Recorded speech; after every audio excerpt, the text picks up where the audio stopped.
Hi, this is Joe Chambers. Welcome to Musicians Hall of Fame Backstage.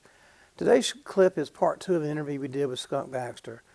In this clip, Skunk talks about how he became a member of Steely Dan. Hope you enjoy it. If you do, be sure to hit like, subscribe, and the notification bell so you don't miss any of our new content. Once again, Skunk Baxter.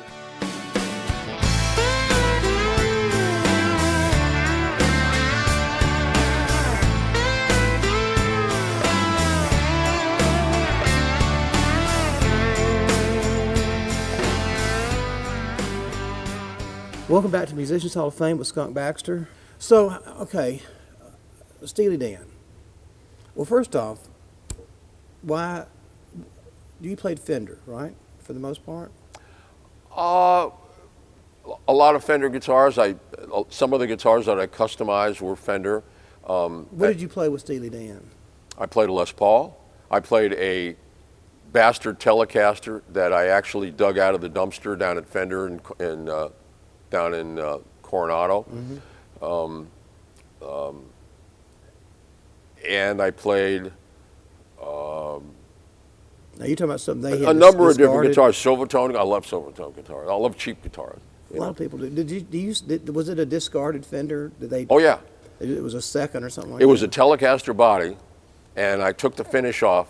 But I took the finish off and went next door to Valley Sound, where I was working, comparing guitars to a sort of a hardcore paint removing guy. When they removed the paint, the guitar delaminated, so it fell apart. So I gaffer's taped it, glued it, and gaffer's taped it together, and then put some Skunkosonic pickups on it and stuff like that. I played that a lot with Steely Dan.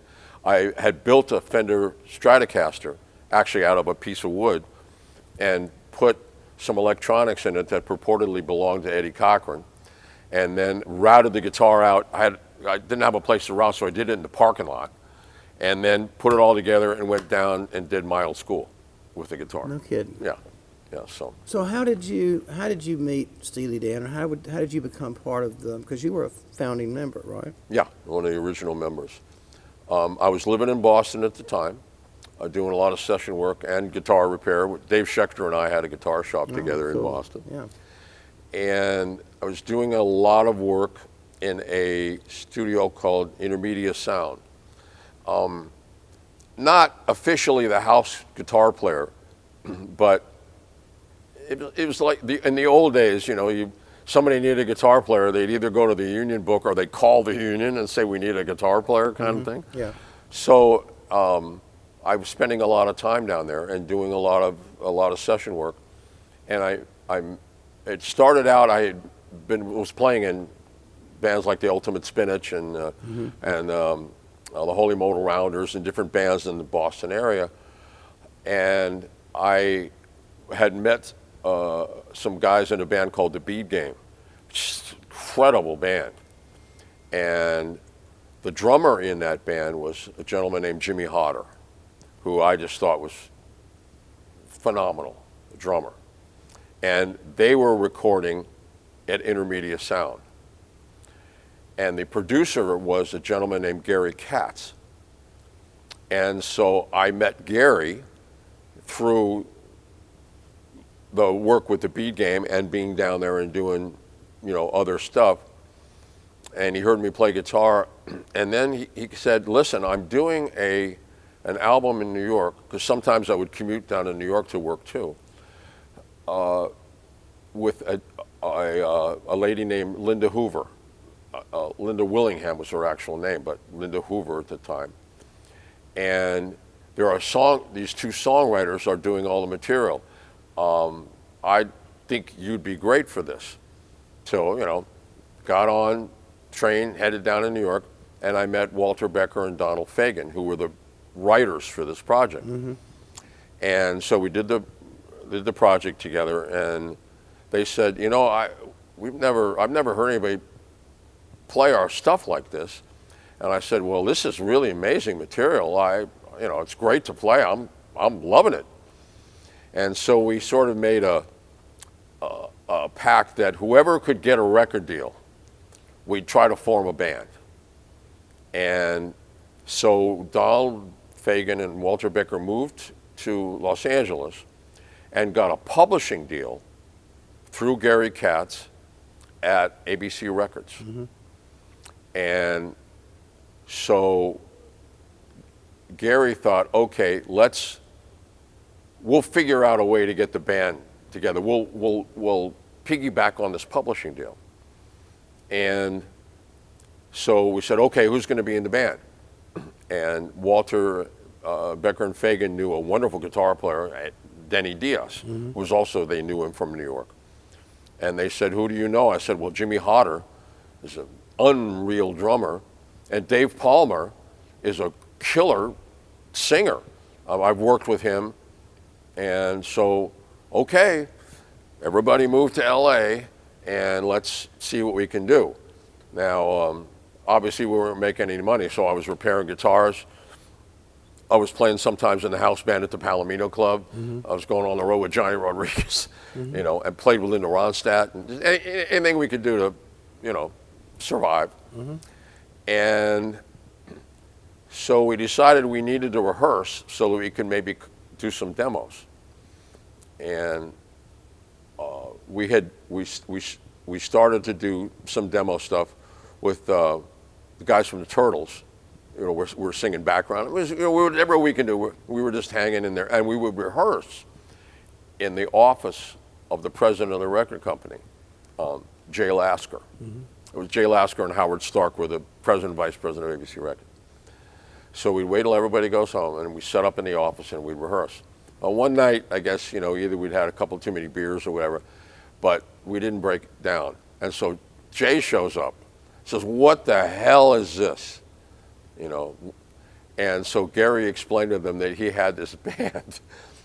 And sorry about the fact that we forgot to bring, so he said, well, okay, let me hear it. And so he listened to the band, and we played him a couple of the demos that we did, and they signed the band, Steely Dan. Although we didn't call it Steely Dan at the time, we were trying to figure out, it was either going to be Steely Dan or Big Nardo in the 8th grade, but we figured that was too long a name to get on an album cover, so we ended up with Steely Dan. And that's kind of how it all got started. It was that was a great accident, man. That was, you know, that was meant to be. Again, right place, right time, who knew, you know. Yeah, just next time, you need to remember that next time, just don't break down and set up in the president's office. Yeah, if you know somebody at the shop.